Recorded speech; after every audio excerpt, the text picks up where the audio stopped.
Hello বন্ধুরা, সকাল সকাল উঠে পড়েছি কারণ আজকে সন্ধ্যা গেছে ও দেশের বাড়িতে একটা কাজে। ও দুদিনের পরে আবার চলে আসবে। তো এখন দুদিন তো পুরো বাচ্চা থেকে শুরু করে সব কিছু আমাকেই সামলাতে হবে। তার মধ্যে রয়েছে দুটো বিড়াল, তাদেরকেও টাইমে খাওয়া দাওয়া সব কিছু রয়েছে। তো আমি স্নান করে নিলাম, তারপরে পুজো করে নিলাম, তুলসী গাছে জল টল সব কিছু দিয়ে যেই আমি ব্রেকফাস্ট বানাতে যাব অমনি দেখি ছেলে উঠে পড়েছে।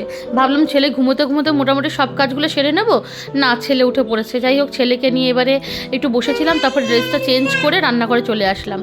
সবার প্রথমে ছেলের জল গরম যেটা করা হয়েছিল সেটাকে বোতলে ঢেলে নিলাম, বাসনগুলো সব জায়গা মতন রেখে দিয়েছিলাম।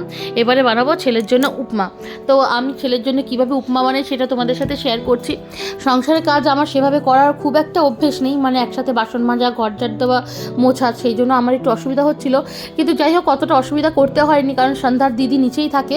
ওই দিদি এসে ঘর মুছে বাসন মেজে দিয়ে আর ঘর ঝাড় দিয়ে গেছিলো, তাই জন্য খুব একটা কষ্ট হয়নি। কিন্তু এই যে বাচ্চা সামলানো, বাচ্চার কাজ, বাদবাকি ঘরের টুকিটাকি পরিষ্কারের কাজ, এগুলো তো আমাকেই করতে হবে। যেমন আয়রন করা, এগুলো, কারণ আয়রন তো সন্ধ্যা করতো, এখন আমাকে তো করতেই হবে, ওর জন্য তো রেখে দিলে হবে না।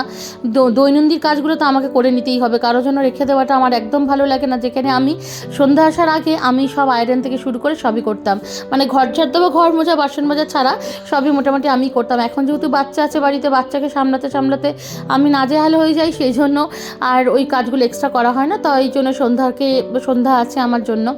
আর এই যে ব্রেকফাস্টে ছেলের জন্য একদম হালকা অলিভ অয়েলে আমি একটু উপমা করে নিচ্ছিলাম। এই উপমাটা ছেলে মোটামুটি খেতে ভালোবাসে, আর এই গরম জলটা ছেলেরই করা থাকে, ওই জন্য আমি ওই জলটাই আবার দিলাম। কাঁচা জল দিয়ে ছেলের এখনও পর্যন্ত রান্না আমি কিছু করি না, যতটা পারি চেষ্টা করি একটু যত্ন করে করা, যাতে ছেলেটা তো বড্ডই ছোটো, একটু বড় হলে তো তখন সবই বাইরের খাবার খাবেই। যাই হোক, এখন একটু যত্ন করে রাখার চেষ্টা করি।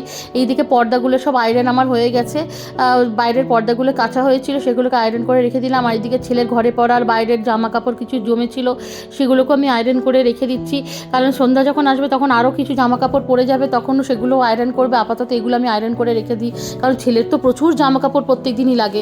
আর হ্যাঁ, আমি বিছানার চাদর থেকে বালিশের ওষা সব কিছু আয়রন করা খুব পছন্দ করি।